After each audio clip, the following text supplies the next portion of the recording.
Hola, muy buenas tardes. Qué gusto estar de nuevo con usted en este seminario de la Cámara de Comercio de Santiago, organizado por el Comité de Apoyo Constitucional.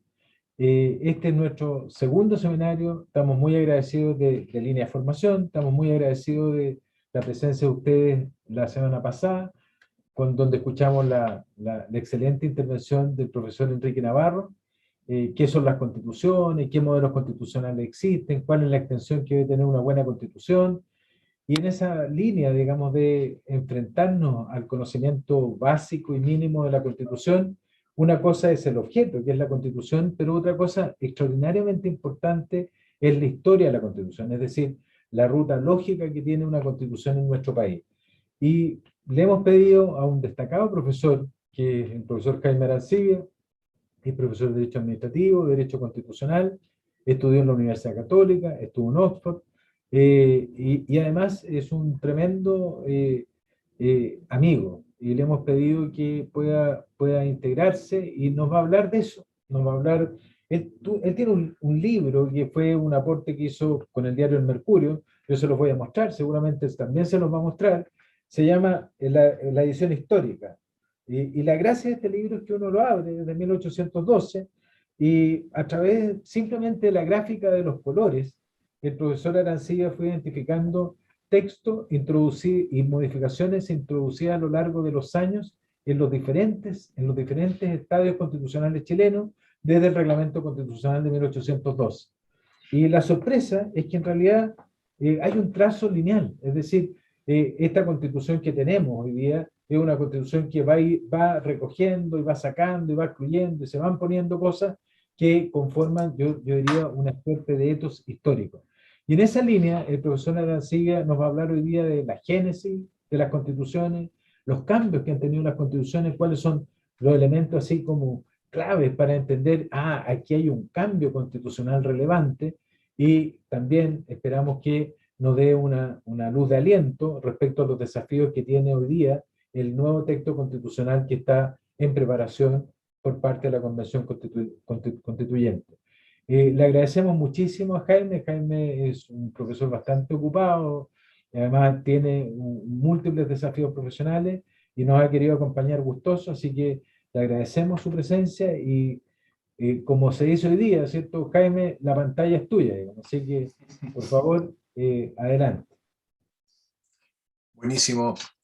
Muy bien. Muchas gracias, Ramiro, a ti especialmente y a la Cámara de Comercio por esta invitación a compartir, como decía Ramiro, parte de mis reflexiones sobre la historia constitucional chilena, precisamente a propósito de ese libro. Para efectos de facilitar un poco las ideas que voy a ir señalando, voy a compartirles una presentación, pero que en realidad más que una presentación es simplemente un punteo de ideas.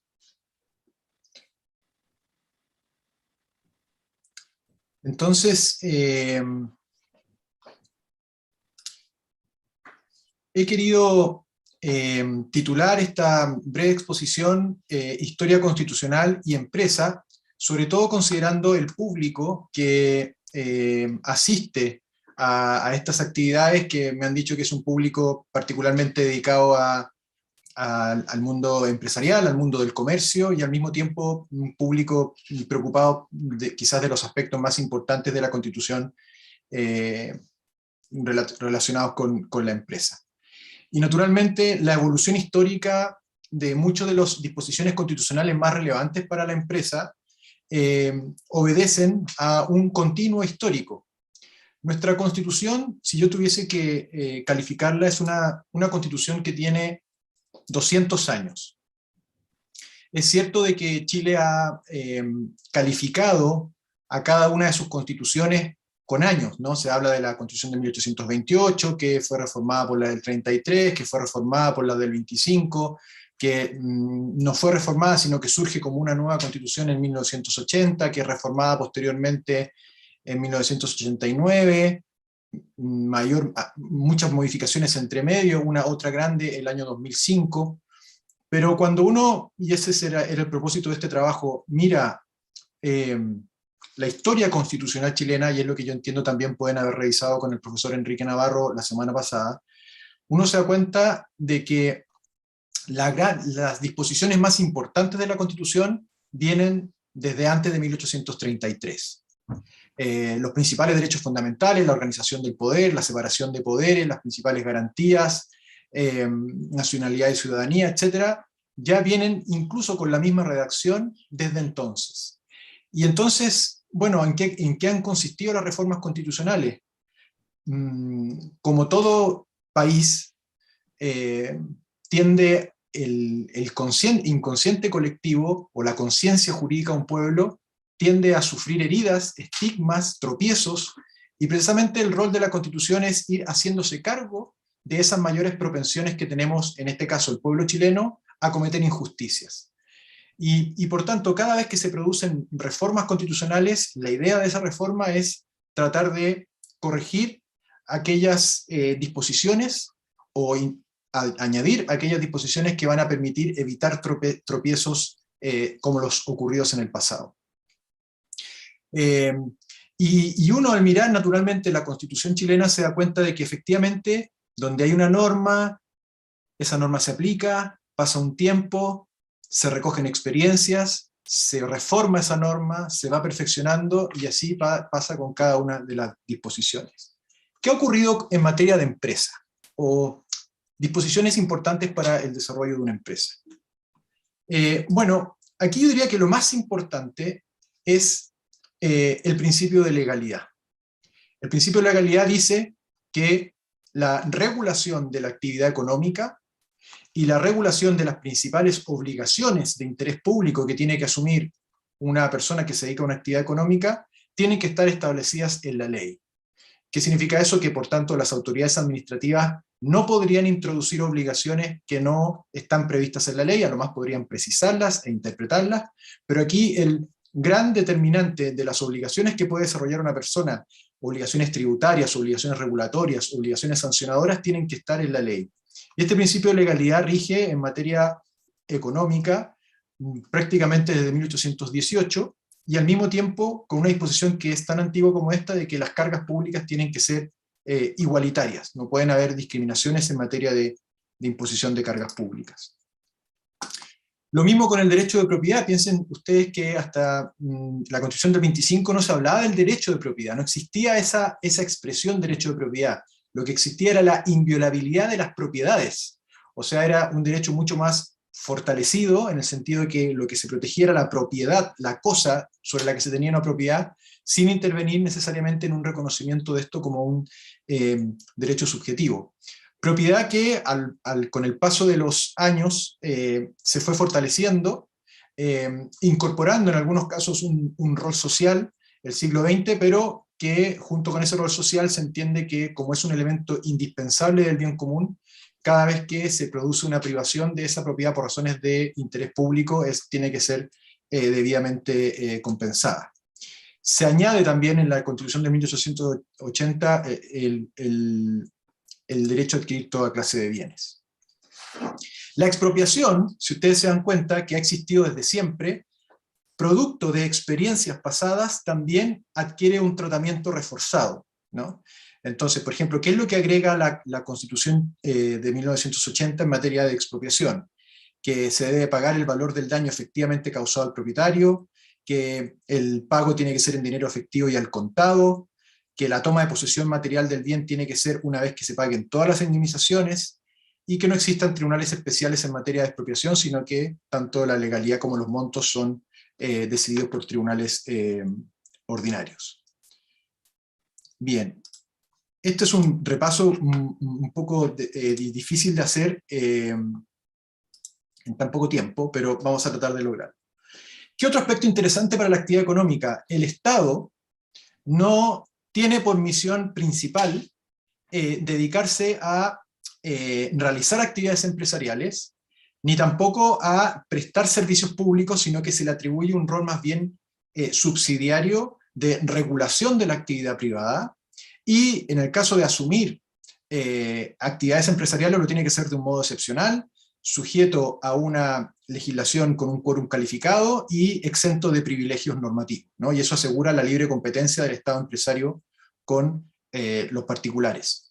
Yo diría también que en materia de servicios de interés público, por ejemplo, más que el Estado realizarlos, la Constitución lo que dice es que no descarta que el Estado los pueda realizar, pero al mismo tiempo considera que es necesario que a la hora de fortalecer los derechos sociales, la provisión de esos derechos sociales fortalecida puede estar también en manos de privados sobre la base de subsidios. O sea, de alguna manera lo que se quiere es que el Estado, por mucha necesidad de deberes sociales que haya, no sustituya a los particulares en esa provisión, sino que más bien los apoye.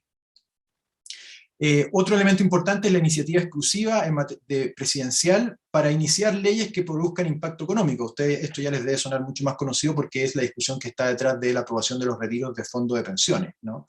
Que al final, precisamente porque la Constitución establece que solamente puede ser el presidente el que inicie esa tramitación, ha sido necesario reformar la Constitución precisamente para establecer esas excepciones. Y no tengo tiempo aquí de destacarlo más, pero esta norma de la iniciativa exclusiva del presidente en materia económica que se ha ido fortaleciendo con el paso de los años ha sido tan importante que, por ejemplo, hay por lo menos 3 presidentes que se han pronunciado expresamente sobre ella. El primero, Manuel Montt, en 1857, quien, cuando el Senado trató de quebrar la norma de iniciativa presidencial en materia presupuestaria, renunció al cargo. Después retiró la renuncia, pero la renuncia fue precisamente porque se le estaba privando esa iniciativa presidencial. Tan importante es la iniciativa presidencial que fue uno de los detonantes formales, al menos, de la Revolución de 1891. Y durante todo el siglo XX, todos los gobernantes de distintos partidos defendieron mucho esta iniciativa exclusiva en materia económica, en particular los presidentes Jorge Alessandri y Eduardo Frei Montalva. Bueno, la Constitución garantiza esa iniciativa. Otra reforma muy interesante del año 1980 es que la Constitución le pone un freno al legislador. Yo les dije que el legislador podía regular actividades económicas, imponer tributos, establecer cargas públicas.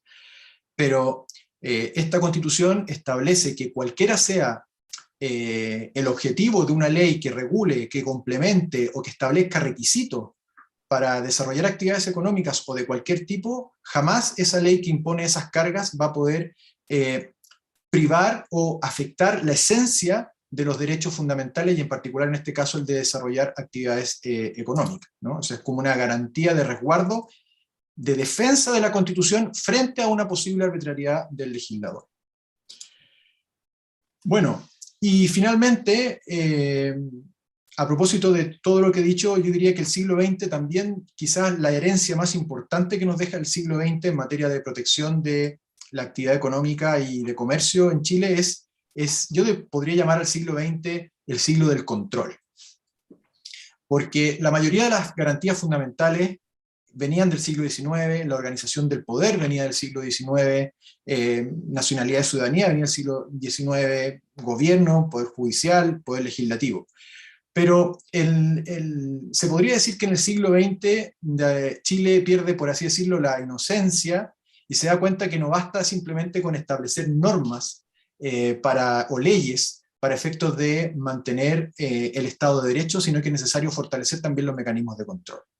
Y por eso que, aunque ya estaba creado desde antes, se reconoce a nivel constitucional el control macroeconómico que puede ejercer la institucionalidad del Banco Central, el control legislativo que puede realizar primero la Corte Suprema en 1925 y a partir de 1970 la Corte Suprema y el Tribunal Constitucional, y actualmente el Tribunal Constitucional en materia de control de las leyes, el control administrativo a través de la Contraloría y el control judicial, que ya sabíamos que venía desde antes, pero se ve fortalecido a partir de 1980 con la irrupción del recurso de protección.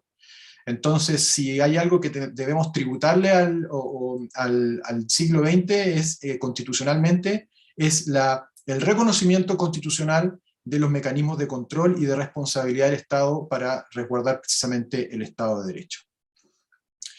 Bien, pero no podemos quedarnos simplemente con la defensa de la historia y decir que en el fondo las constituciones tienen que permanecer congeladas en el tiempo, porque eso también podría ser un exceso de anquilosamiento. Y propio de un ejercicio constitucional o del constitucionalismo clásico es defender la tradición, pero la defensa de la tradición muchas veces supone también ir adaptándose a los nuevos desafíos y a las nuevas necesidades que plantea la vida social, y eso supone en algunos casos actualizar, integrar, reinterpretar, perfeccionar las normas constitucionales. Y el punto de partida en esta materia, bueno, ya estamos inmersos en un proceso constitucional, es precisamente el Acuerdo por la Paz y por una nueva constitución que se celebra en noviembre del año 2019, pero que es interesante a la hora de revisar ese texto y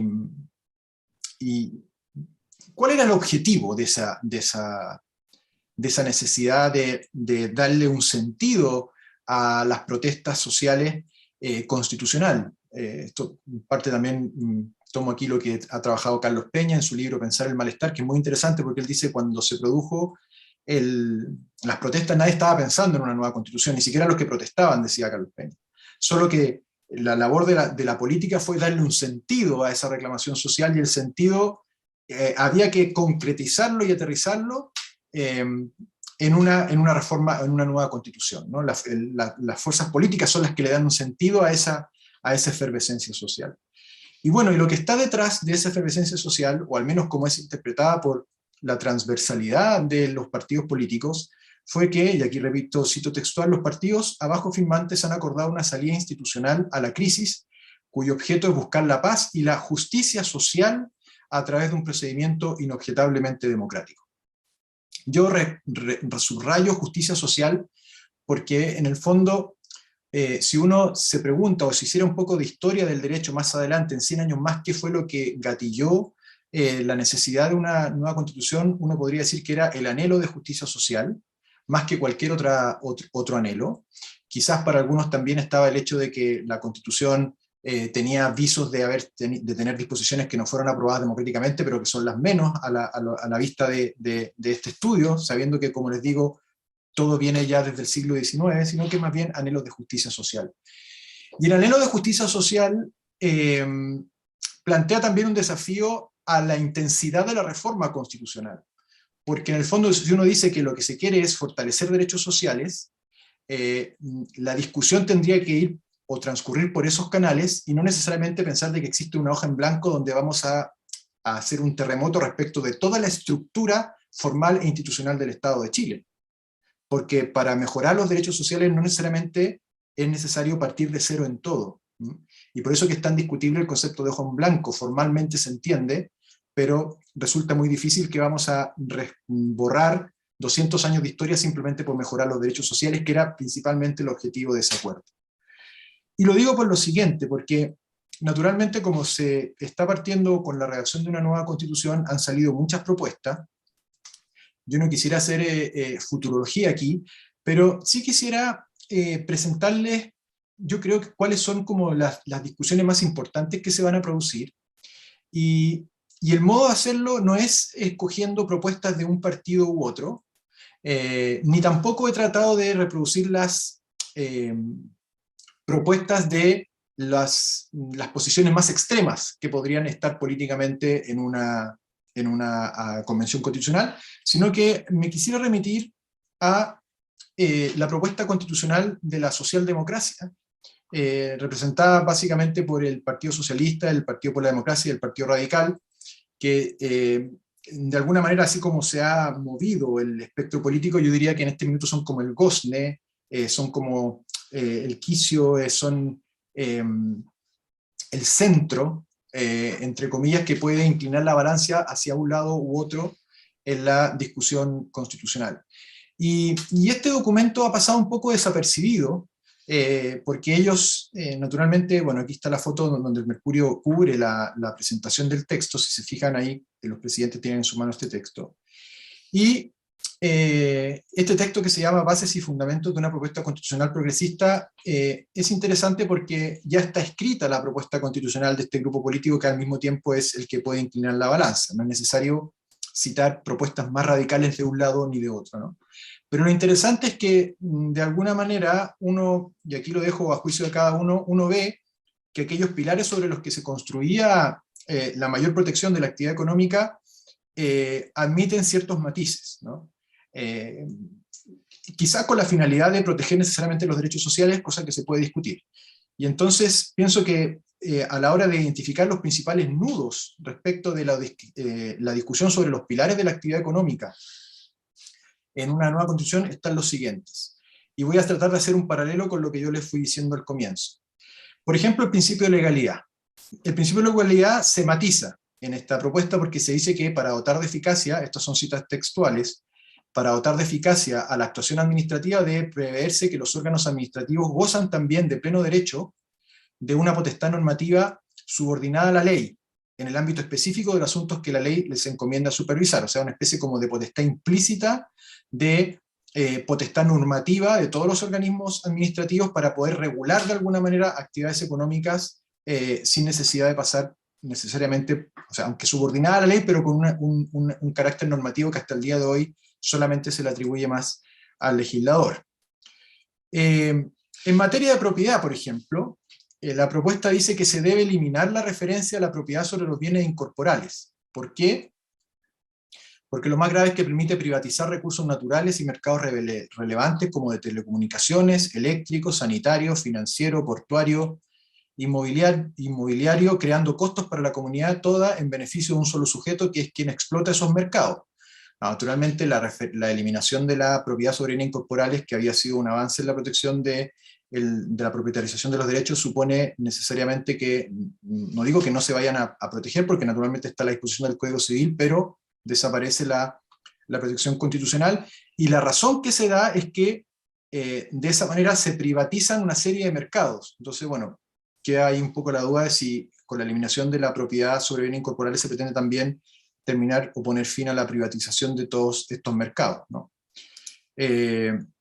Siguiendo con la propiedad, aunque esta no es una propuesta que está en las bases de la socialdemocracia, sino que en el proyecto de ley de la presidenta Michelle Bachelet se elimina también esta frase que había sido también un avance en materia de expropiación, y era que a falta de acuerdo la indemnización deberá ser pagada en dinero efectivo al contado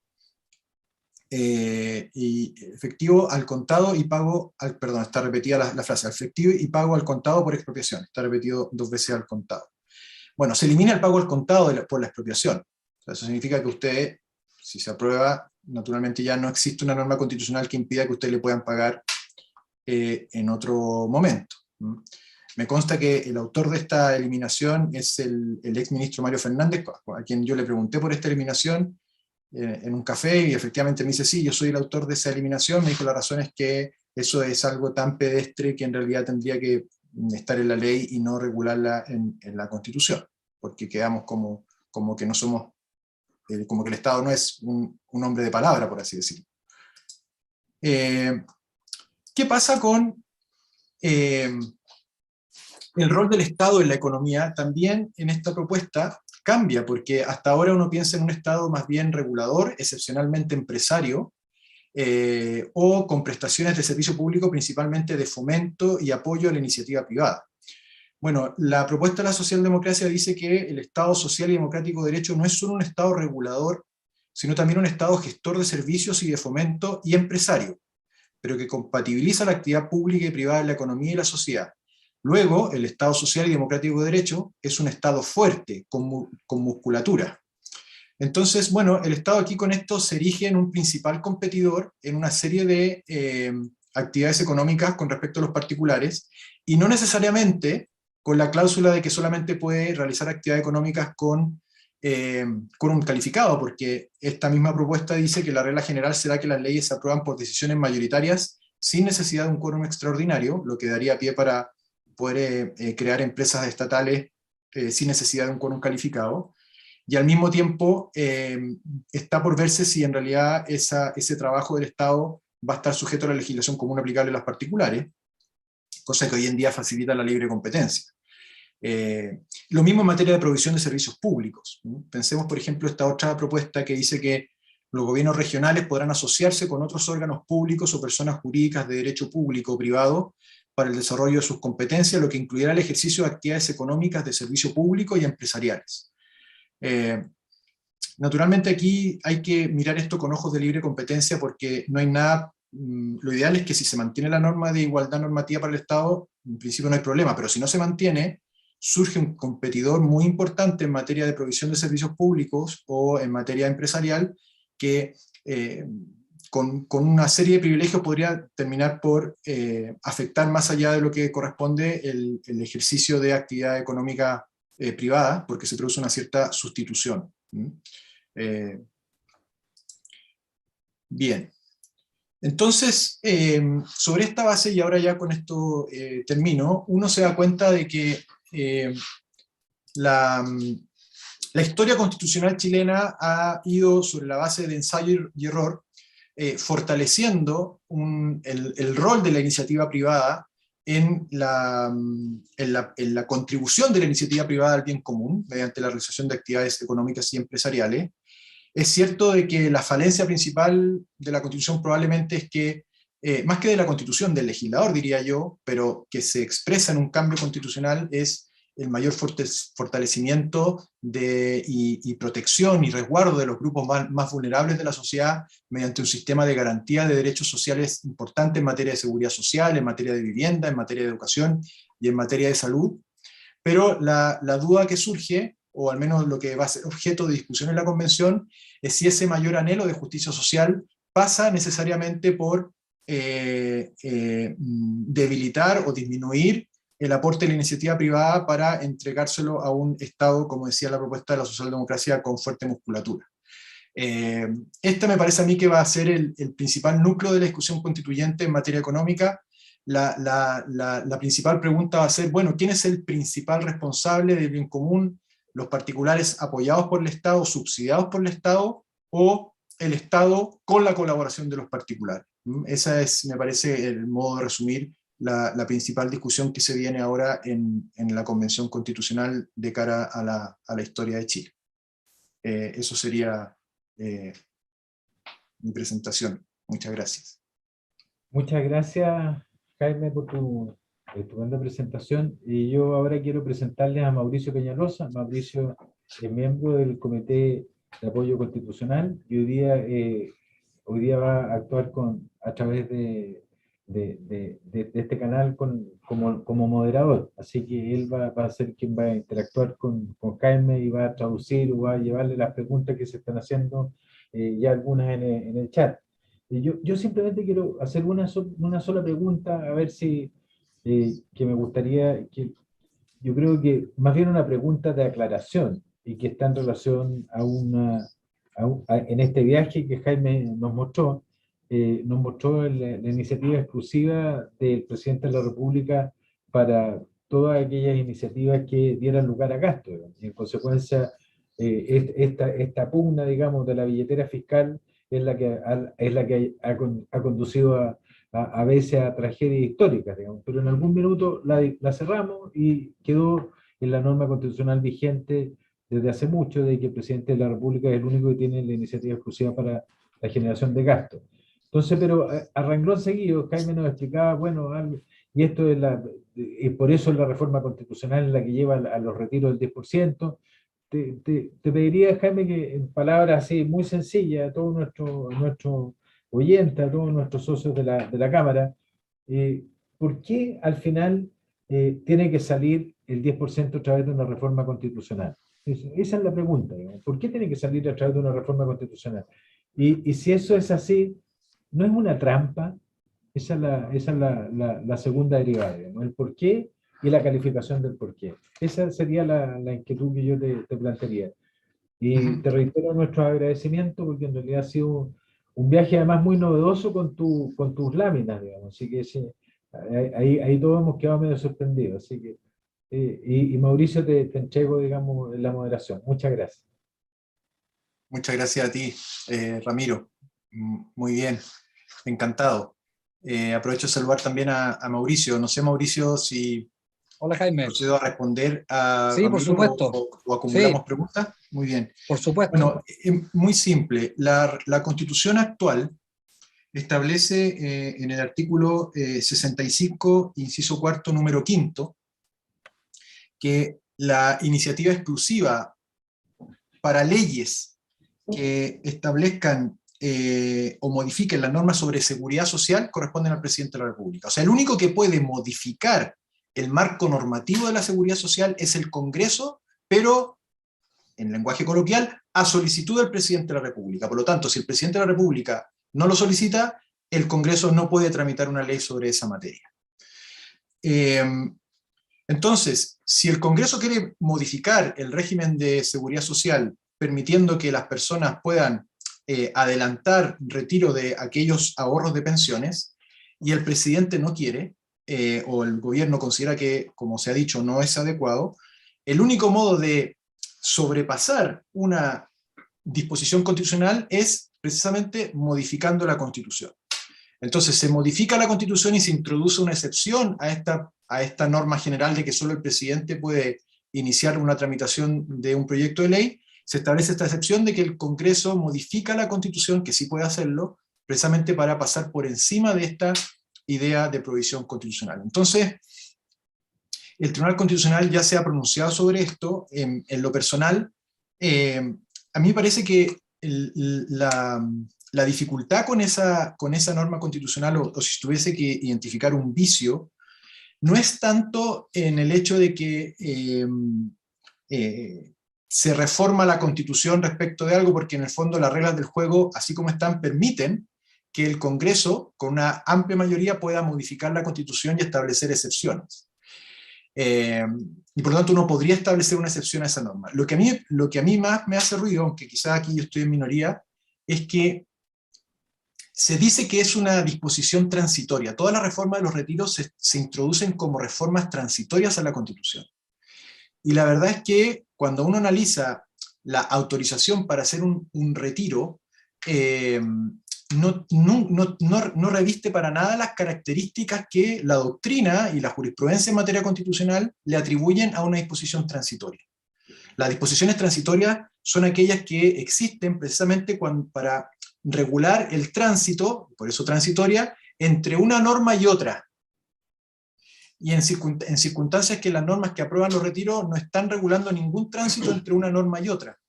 Por lo tanto, por mucho que sea aprobada por un quórum necesario para una reforma constitucional, desde un punto de vista sustantivo, esa norma no reviste un carácter transitorio, y de ahí que me parece que tendría un vicio de juridicidad. Esa sería mi reflexión.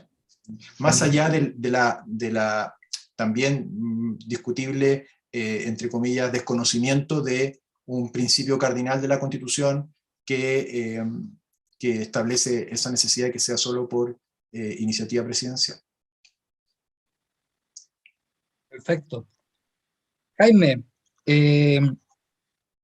tú en un instante nos mostraste la Constitución que tú habías hecho, y tal como conversamos, yo encuentro que la labor que tú hiciste con esta publicación de verdad que es extraordinaria en términos pedagógicos para toda la comunidad, porque permite precisamente poder comparar las distintas fuentes históricas que la Constitución tiene.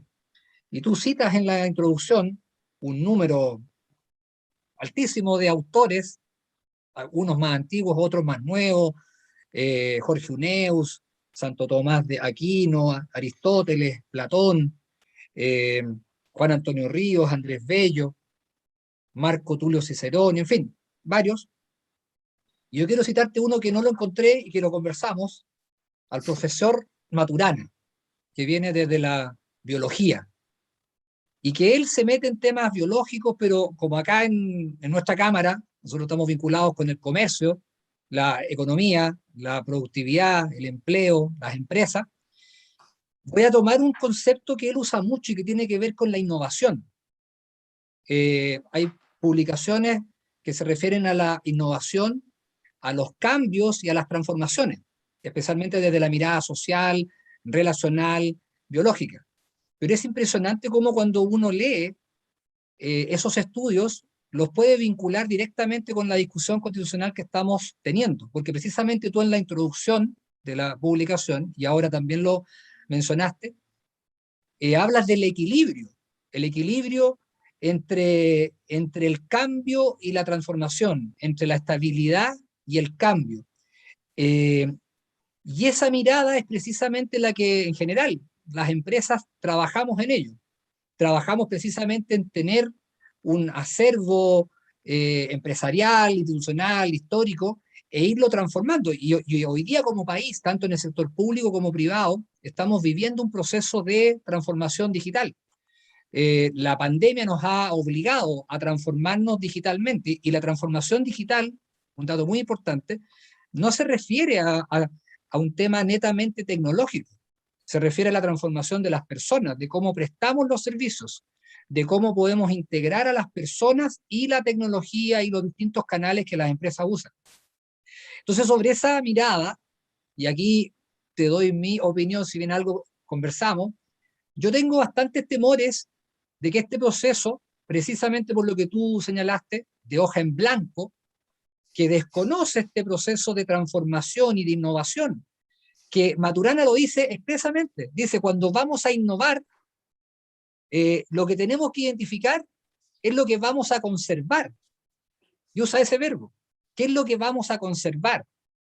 Entonces, desde una mirada biológica, y uno cuando lee a Darwin lo comprueba, o sea, las especies más exitosas a lo largo de la historia han sido aquellas que van conservando características y las van transformando. Entonces, desde distintas fuentes uno tiene pruebas, tiene antecedentes que muestran que el éxito de los procesos sociales, biológicos, políticos, es un equilibrio entre la conservación y la transformación. Y yo personalmente tengo serios temores, precisamente porque no estamos en un proceso así. Estamos en un proceso en que estamos partiendo como si no tuviéramos nada previo, como si hay que escribirlo todo de nuevo. Entonces quiero conocer desde tu mirada, mucho más compleja, mucho más profunda y mucho más erudita en estos temas, si es que compartes algo del temor que yo te transmito y cómo podemos trabajar precisamente desde el sector privado y desde las distintas entidades en colaborar para que este proceso sea exitoso, porque aquí obviamente tenemos que todos colaborar independiente de los temores que podamos tener en él. Perfecto. Comparto lo dicho, Mauricio, hay una cita en ese texto también que, para no alargarme demasiado, la dice naturalmente un autor de la literatura universal, que es Italo Calvino, italiano, que a mí me gusta mucho porque resume en una sola línea lo que tiene que ser una constitución, o una historia o una tradición constitucional.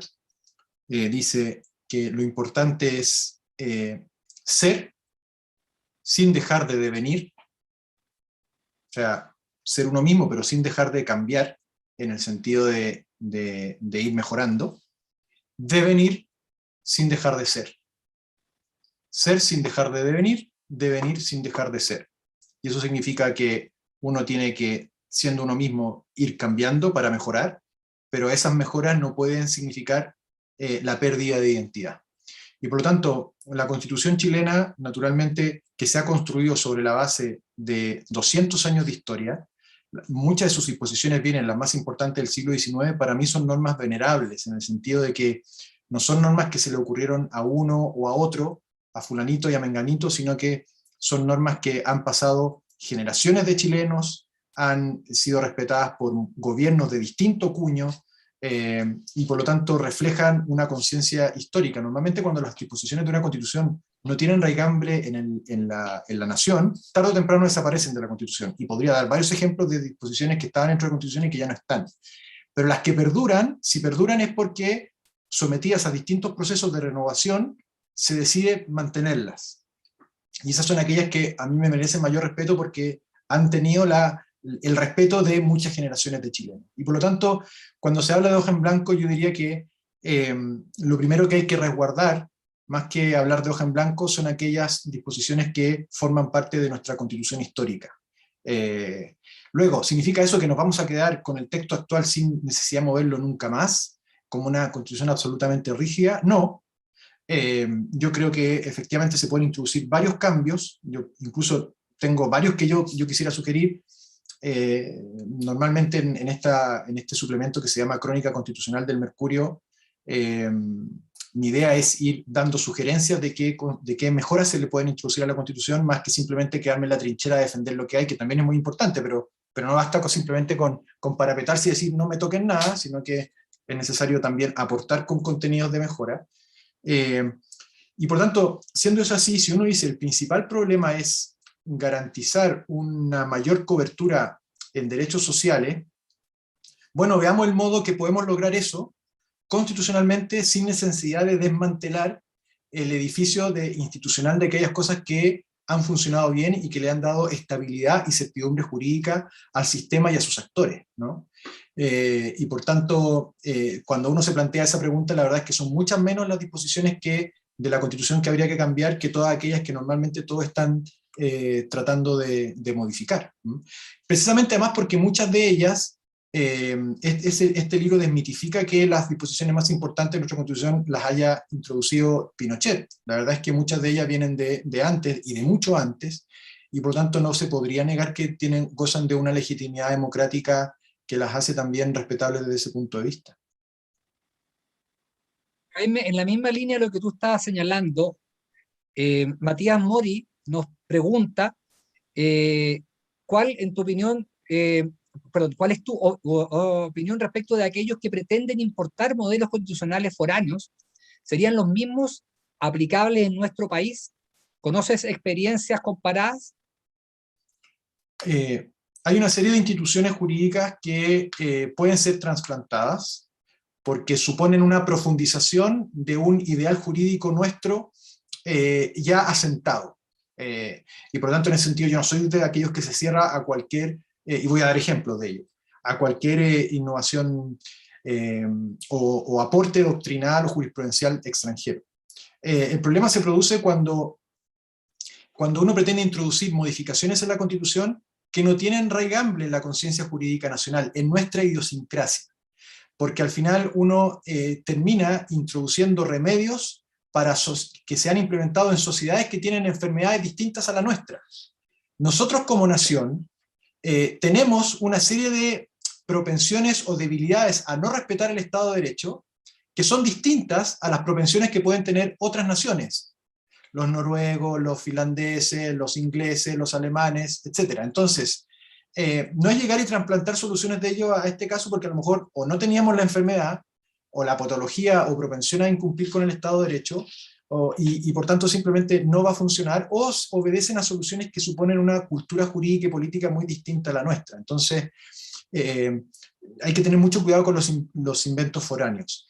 Parte del éxito de la Constitución de 1833 fue precisamente que, de la mano de hombres como Andrés Bello y Mariano Egaña, lo que se hizo fue restaurar, ya no bajo la égida del rey, sino que del presidente de la República, toda la estructura institucional monárquica que había dado estabilidad a Chile en los 300 años anteriores de vida nacional, ¿no? Andrés Bello decía, mi ajuar intelectual viene todo del periodo indiano, y por lo tanto el modo de lograr la estabilidad con esa constitución fue decir, ahí donde usted ve al rey, ahora tiene que ver al presidente de la República, ¿no? Y vamos a fortalecer por tanto las instituciones indianas, como el presidente, como la judicatura, como el ejército, y vamos a ver de qué modo este nuevo actor que se llama Parlamento, Congreso, que no estaba antes, va tratando de adaptarse a una vía institucional mejor. El Parlamento todavía sigue siendo muy joven en Chile como institución. El gobierno, la judicatura y el ejército tienen 500 años, el Parlamento tiene apenas 200. Pensemos que el Parlamento británico se demoró 400 años en asentarse. Entonces, eso es lo que produce también a veces los roces de régimen político. Pero si tuviera que dar ejemplos para seguir con la pregunta de Matías, yo pienso, por ejemplo, el principio de confianza legítima es una gran profundización en materia de certeza jurídica, porque llena un vacío entre las meras expectativas y los derechos adquiridos que no estaba cubierto, y es una creación del Tribunal Constitucional Alemán que pasa luego a Europa. Pienso que el principio de proporcionalidad, que es muy antiguo, pero desarrollado en un sentido técnico, no está en la Constitución, salvo en materia tributaria. Pienso que con todo lo que se ha avanzado en materia de proporcionalidad de las sanciones, por ejemplo, tendría que estar. Pienso que también admite perfeccionamiento el principio de concursabilidad ante los bienes públicos, para evitar precisamente casos de corrupción. En fin, bueno, pueden haber otras, digamos, pero lo importante es como dice Calvino, mejorar en lo que uno es sin dejar de ser.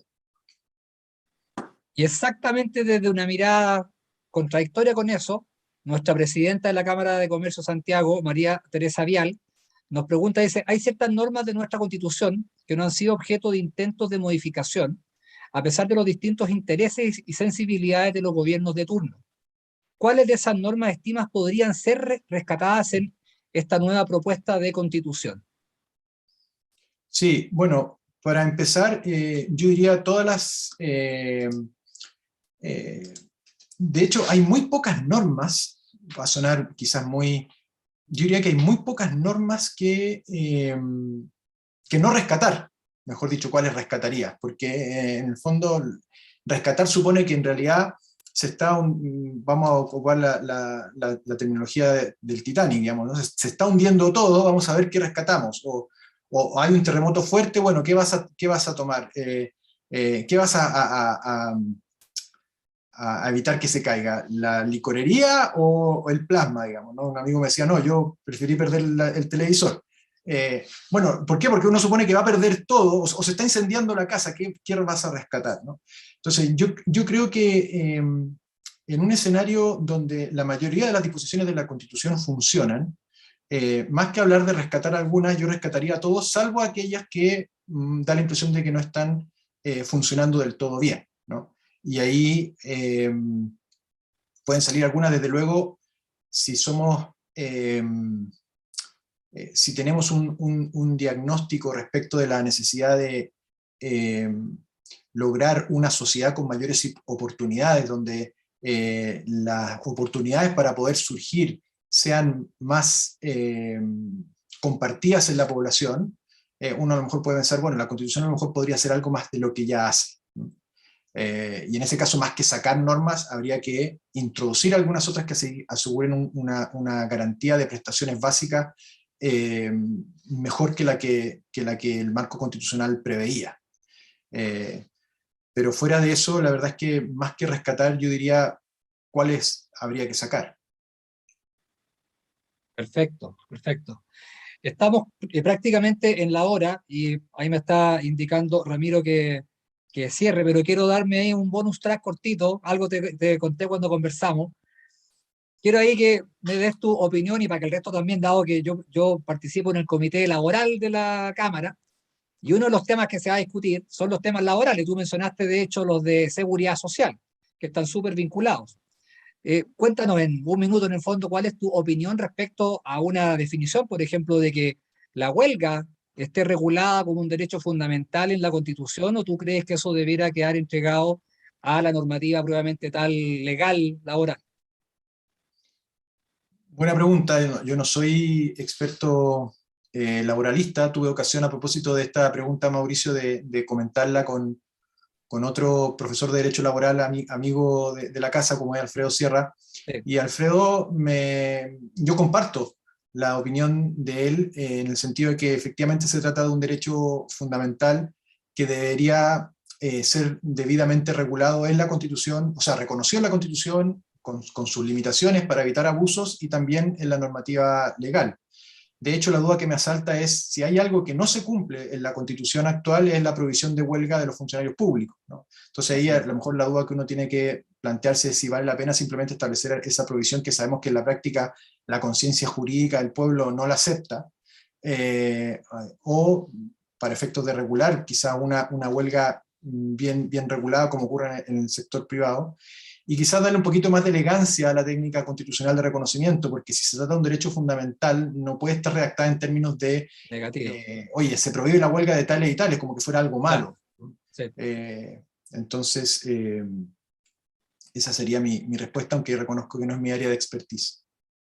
De hecho, y con esto cierro yo, ahí le doy el pase a nuestro presidente para que haga el cierre formal.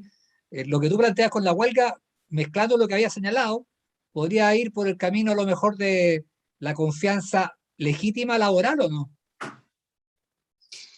Sería demasiado novedoso, creo yo, porque, por decirlo así, como en Inglaterra, un modo de de no ser muy duro con algo en lo que uno está de acuerdo, es decir, es demasiado novedoso. Es novedoso. Sí, porque en el fondo la confianza legítima, al menos como yo la entiendo, es una institución jurídica propia del derecho público, distributivo. Y por lo tanto, en materia de relaciones entre privados, a lo más se podría asemejar a la doctrina de los actos propios, pero no necesariamente algo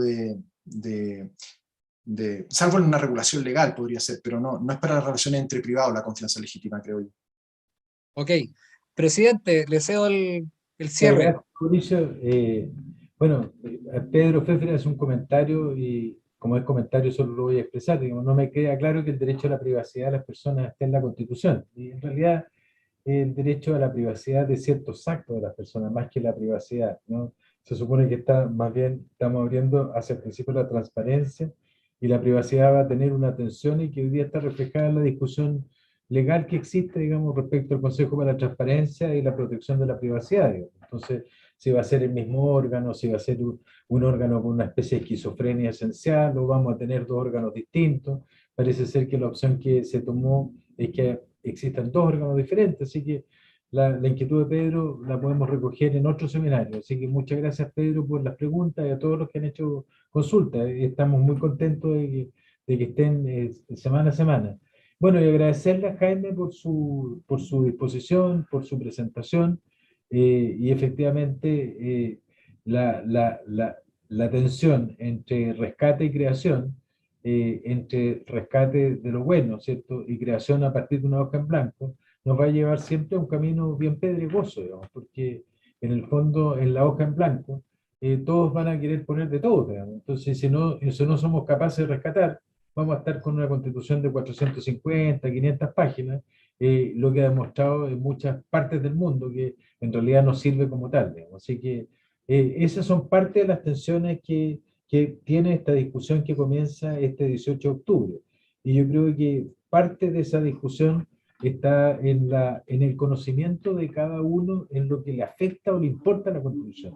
Y a mí lo que me preocupa es que en general no es un partido encargado, sino que es un partido que están jugando, pero que de una u otra manera tenemos que tratar de jugar todos porque la Constitución nos importa a todos. Así que, pero para eso hay que formarse, hay que prepararse, ese es el sentido del ciclo. Y bueno, reiterarle nuestro agradecimiento a Jaime, nuestro agradecimiento a todos quienes han estado en la tarde de hoy día y los invitamos, digamos, a seguir en estos dos martes que vienen, digamos, con la Constitución Económica, este otro martes con Santiago Montt, y finalmente, ¿cierto? Tendremos como el martes subsiguiente a Miriam Enríquez con, en realidad, la Convención Constituyente, para que nos explique un poco qué es la Convención, cuáles son los alcances del reglamento, y para que nos dé las claves o las llaves de cómo podemos ir a la Constitución, a la Convención y poder ser oídos. Así que muchas gracias, Jaime, muchas gracias a todos. Muchas gracias por la invitación. Saludos a todos.